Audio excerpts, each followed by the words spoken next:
Hey everybody, it's Damien from Guitar Journey once again, and I really hope you enjoyed the jam track of the beautiful song People Get Ready, composed by Curtis Mayfield, first performed and recorded by the Impressions.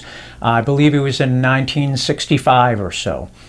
In terms of how to improvise over this backing track, the song, this backing track is in D major, and it's such a beautiful song with such a gospel blues kind of feel that we want to emphasize the pentatonic major. Now, that's not the only thing we can do, but in terms of our pentatonic major, I've got one right here, root note on the 5th string at the 5th fret, and this is D pentatonic major. Okay, that one works.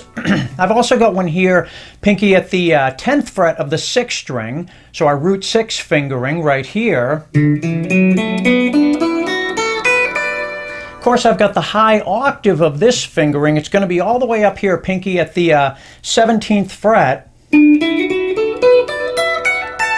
Okay, there are other places I can find the pentatonic, but those are pretty useful positions. I can use my diatonic scales as well. The song is pretty reliably in D major, so diatonic scales are on the table, and I can find a D major diatonic the same place I found my pentatonics. So we have this one, we've got this one.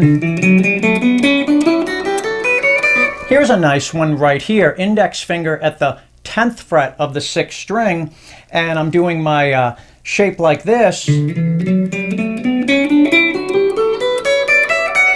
I've got the high octave, as we mentioned earlier. Okay, there are a couple of other positions, but those are the main ones that you'll find very useful in this.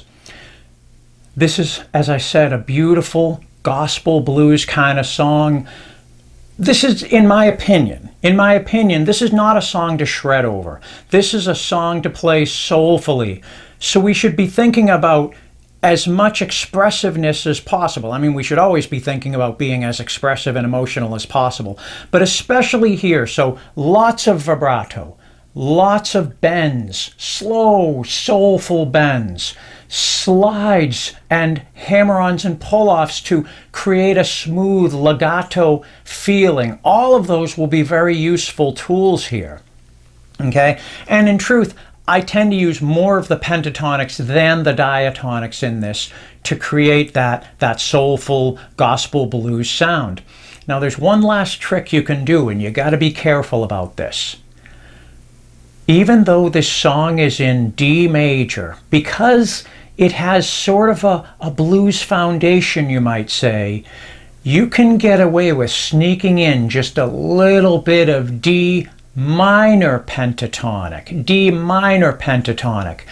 Don't overdo it, okay? It's kind of like your minor pentatonic in a major setting it's kind of like hot mustard. You know, a little bit goes a long way, and if you overdo it, it's not going to be a very nice sound. But just a little sprinkling in, a little trickling in of the minor pentatonic in this very D major song will It'll underscore, it'll emphasize the bluesy aspects of the song, okay? And finally, we want to reference the melody of the song. It's a beautiful melody, and if you go back, you listen to the original recording from the Impressions, you hear that beautiful melody, and we want to reference that melody in our improvisation. That's something I think that we as guitar players don't do quite enough of. We play our licks and we play our arpeggios and we sometimes sweep pick and we do scale runs and this and that. What about going back to a song's original melody and incorporating that in some fashion into our improvisation, okay? So that's what I'm going to do right now. I'm going to take a shot at soloing over this chord sequence. People get ready. I'm going to use primarily pentatonic scales. I will use a diatonic here and there. I'll use lots of long, slow bends, heavy vibrato, some slides, maybe a hammer-on pull-off here or there. I'm going to sprinkle in just a dash of the minor pentatonic to go along with my major scales. And finally, I'm going to do my best to, in some fashion, incorporate the melody into my improvisation, okay? We'll see how it goes. As always, please subscribe to the to the Guitar Journey YouTube channel. There's tons of great content here, backing tracks, lesson videos, I mean, you name it. And we're adding material all the time. So please hit subscribe, and also please leave me a comment. Maybe you agree with me, maybe you disagree with me, maybe you feel I missed something, left something out. Leave me a comment so that we can all learn from each other. I always say we're building a community here, and so we can enrich each other's guitar journeys, okay? Thanks for watching. Again, hope you enjoyed the backing track. I'm going to give a shot to the lead. We'll see you next time.